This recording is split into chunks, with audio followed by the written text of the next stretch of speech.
बच्चे प्रत्येक क्लास नहीं जा रहे हैं, तो छात्र की उपस्थिति काफी कम देखने को मिली। अगर झारखंड की बात करूं तो लगभग 50 to 60% अटेंडेंस विद्यालय में हो रहा है।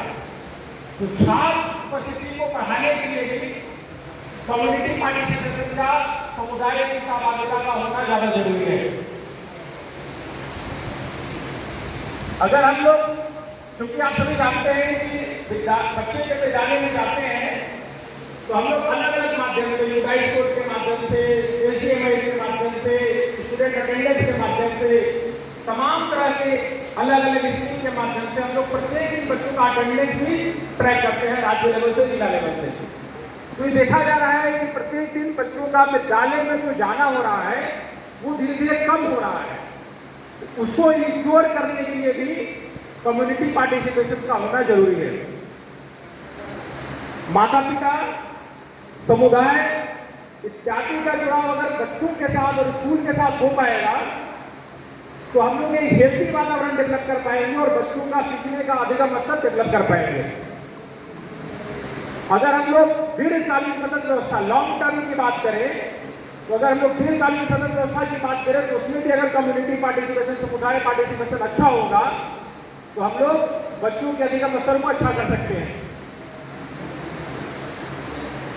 और छात्र अभी क्या बहुत बड़ा चैलेंज है कि विद्यालय में बच्चे नामांकन हो गए हैं, बट चूंकि उनकी माता पिता कोई अलग अलग कार्य कर रहे हैं, हर एक अलग अलग रिस्पॉन्सिबिलिटी कर रहे हैं, तो तमाम तरह की जिम्मेदारी हो जा रही है, उनके माता पिता अवेयर नहीं है, तो एक चलते बच्चों की उपस्थिति विद्यालय में कम हो रही है।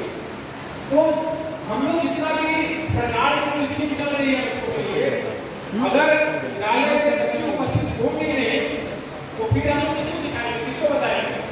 इसलिए कम्युनिटी पार्टिसिपेशन, समुदाय की सहभागिता, शिक्षा में होना जरूरी है ताकि सारे बच्चे विद्यालय जा सकें।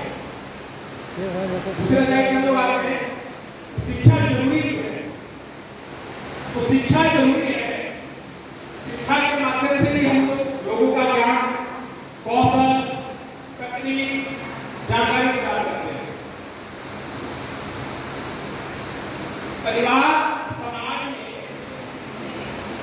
परिवार समाज के साथ साथ राष्ट्र के निर्माण के लिए भी शिक्षा का होना बहुत ज्यादा जरूरी है। अगर हम लोग ये अच्छे राष्ट्र की कल्पना करना चाहते हैं, अच्छा राष्ट्र तभी हो सकता है जब हमारा सभी नागरिक शिक्षित हो।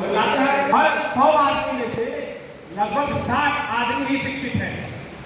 आदमी में महिला और पुरुष दोनों हैं। प्रत्येक 100 लोगों में से लातेहार की पॉपुलेशन में से मात्र 60 लोग तो शिक्षित हैं। इसलिए जरूरी है कि हम लोग शिक्षा का व्यापक तरीके से मेन स्ट्रीम में लोगों को जोड़ें और बच्चों को शिक्षित करें ताकि आने वाला भविष्य, आने वाला कल हमारा शिक्षित समाज बनकर निकलकर हम सभी के सामने आए। दुनिया को देखने के लिए दृष्टि और दृष्टिकोण का विस्तार करता है। हम लोग लातेहार में हैं, अगर हम लोग शिक्षित होंगे तो हम लोग बैठे बैठे तमाम भारत में क्या चल रहा है, भारत के पड़ोसी देश में क्या चल रहा है, दुनिया में क्या चल रहा है, हम सभी बैठे बैठे यहाँ से जानकारी प्राप्त कर सकते हैं। वो हमें शिक्षा ही प्राप्त करता है कि किस तरह से हम लोग कहाँ पे। नेक्स्ट स्लाइड पर आएंगे। ये है नई शिक्षा नीति, न्यू एजुकेशन पॉलिसी। स्वतंत्र भारत की ये तीसरी शिक्षा नीति है। भारत जब आजाद हुआ तो हम सभी जानते हैं कि अंग्रेज यहाँ पे शासन करते थे। अंग्रेज शासन करने जाने के बाद फिर हम लोग एक बार नई शिक्षा नीति को लेकर आए, फिर सेकेंड टाइम किए, और ये भारत, स्वतंत्र भारत, हम लोग समझ सकते हैं कि 75 साल हो गए थे आज़ादी के, और थर्ड टाइम लगभग 38 साल बाद हम लोग शिक्षा नीति को रिफॉर्म करके नई शिक्षा नीति लेकर आए हैं। तो काफ़ी लंबे समय के बाद हम लोग नई शिक्षा नीति लेकर आए हैं जो कि काफ़ी ग्राउंडेड है और आप लोगों के लिए है, जिसमें कि हम लोग बात करते हैं नई शिक्षा नीति में जो मेन देखा गया है, रखा गया है, आंगनबाड़ी को शामिल किया गया है। हम लोग देखते थे कि 1 to 12th क्लास तक, 1 to 10th और +2, ये सारा की monitoring, evaluation, support department of education के पास होता था, और आंगनबाड़ी की एक अलग रिपोर्टिंग होती थी। जिसके चलते कितना बार होता था कि जो बच्चे 3 से 5 साल की उम्र के जो हैं उनका प्रॉपर सपोर्ट नहीं होने की वजह से कहीं ना कहीं वो मेन स्ट्रीमिंग से छूट जाते थे।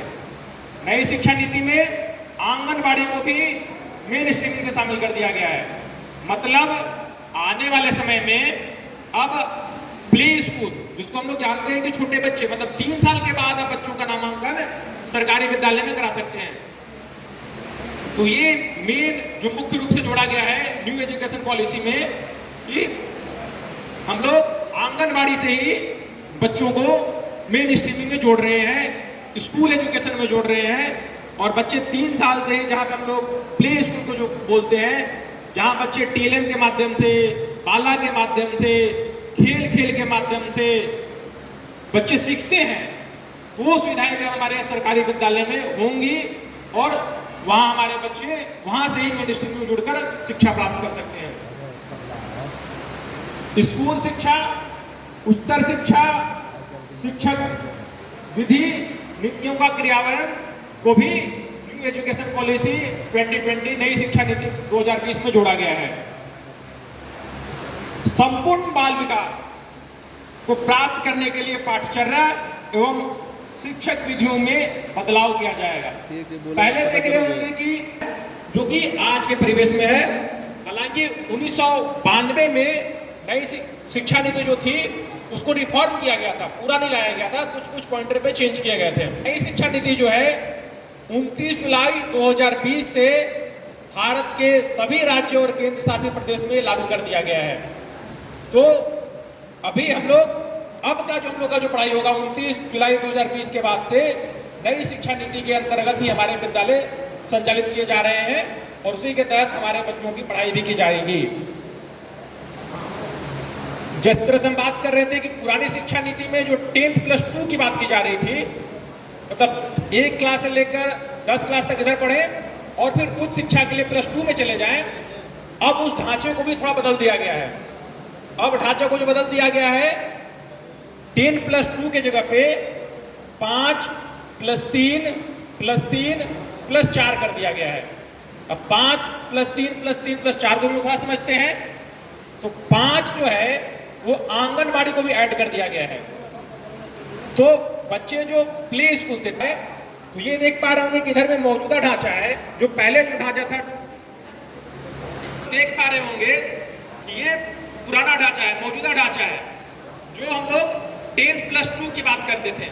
जहां कि 10th में हम लोग देख रहे हैं कि बच्चा का 1 क्लास में नामांकन हुआ 5 साल की उम्र में, फिर 2 क्लास में गया, 3 क्लास में गया, 4 में गया, 5 में गया, 6 में, 7 में, 8 में, 9 में, 10 में। तो ये 10 तक का ग्रुप है। और जब बच्चा 11th और 12th में चला गया तो उसका ये ग्रुप था। ये मौजूद ढांचा था जो आप लोग सरकारी विद्यालय में देख पा रहे होंगे।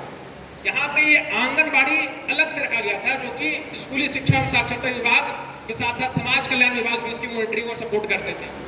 बट नया ढांचा में जब हम लोग देखेंगे तो नया ढांचा में 5 प्लस 3 प्लस 3 प्लस 4 को रखा गया है। 5 में भी अगर हम लोग देखेंगे तो 3 वर्ष आंगनबाड़ी को दिया गया है, जहाँ की बच्चे का प्ले स्कूल होता है, जहाँ बच्चे खेल के माध्यम से सीखते हैं, जहाँ बच्चे एक्टिविटी के माध्यम से सीखते हैं, जहाँ बच्चे बाल गीत के माध्यम से सीखते हैं, जहाँ बच्चे टीएलएम के माध्यम से सीखते हैं, जहाँ बच्चे बिल्डिंग एज लर्निंग एड्स के माध्यम से सीखते हैं। तो तमाम तरह की एक्टिविटी जो देखने को मिलती है वो सिर्फ हमारे आंगनबाड़ी में प्री स्कूल में, जहाँ की बच्चा 3 साल से 6 साल की उम्र की अवस्था में वहाँ पे वो बच्चों के साथ सीख रहा होगा। तो ये रखा गया है।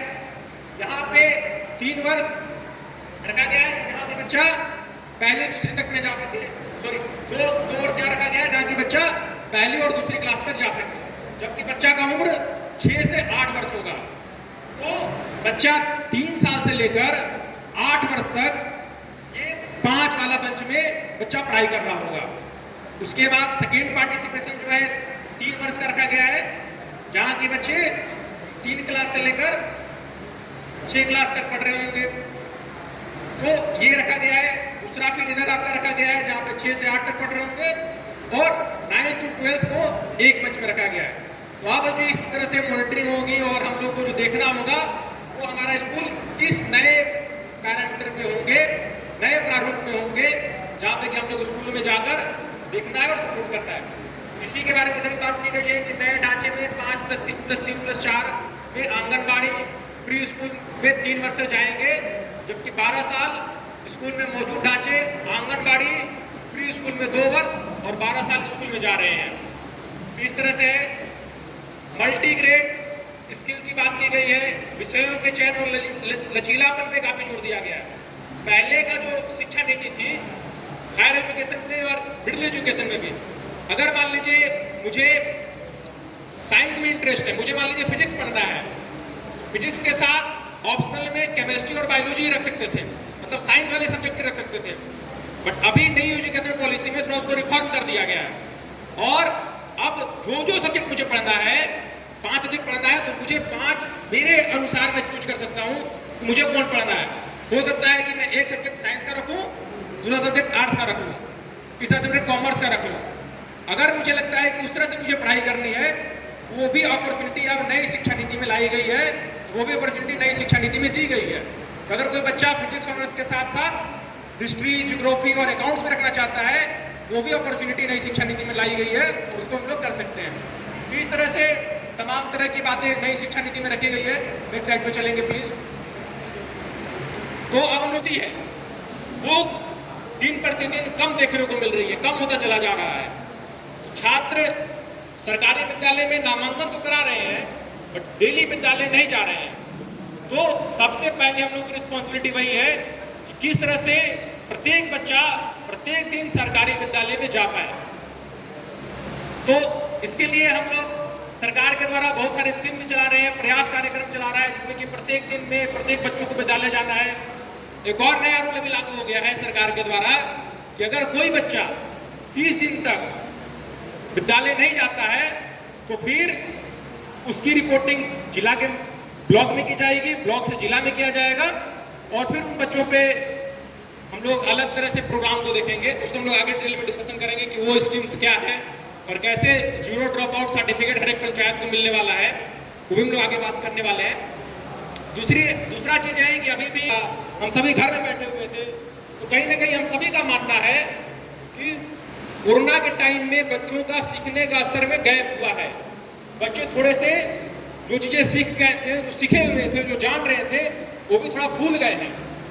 हालांकि इसके पैरेलल में सरकार बहुत सारी योजनाएं भी चला रही थी, ऑनलाइन एजुकेशन भी चला रहे थे, बट उसके भी कुछ लिमिटेशंस थे। बहुत सारे बच्चों के पास स्मार्टफोन नहीं था, बहुत जगह नेटवर्क कनेक्टिविटी की चैलेंज थी। तो कुछ बच्चों तक हम लोग रीच कर पाए हैं डिजी साथ ऑनलाइन एजुकेशन के माध्यम से, बट फिर भी जिन बच्चों के पास स्मार्टफोन्स नहीं थे या उस तरह का कल्चर नहीं मिल पाया था, नेटवर्क की दिक्कतें थी, तो कहीं ना कहीं बच्चों का सीखने का स्तर में भी थोड़ा गिरावट हुआ है। उसके लिए जरूरी है कि अब विद्यालय हमारे खुल गए हैं, बच्चे विद्यालय में